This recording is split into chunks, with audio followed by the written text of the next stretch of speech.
È chiaro che ormai il nostro segretario si è dimesso, quindi la fase congressuale si è aperta. Io spero sinceramente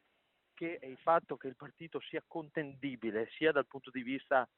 dei programmi che delle persone faccia rientrare insomma i tentativi di rottura che abbiamo visto in atto in queste settimane. Per fare una valutazione noi abbiamo bisogno di sapere se ci sarà questa rottura, questa frattura, e in Veneto chi interpreterà fino in fondo questa rottura e questa frattura, cioè chi vorrà fare percorsi diversi, e dopodiché dovremo ovviamente ritarare. La mia idea è ovviamente quella che tutti devono stare dentro il partito e tutti devono lavorare da dentro, su questo non ho dubbi e faccio ancora una volta un appello perché ci sia un senso di responsabilità da parte di tutti.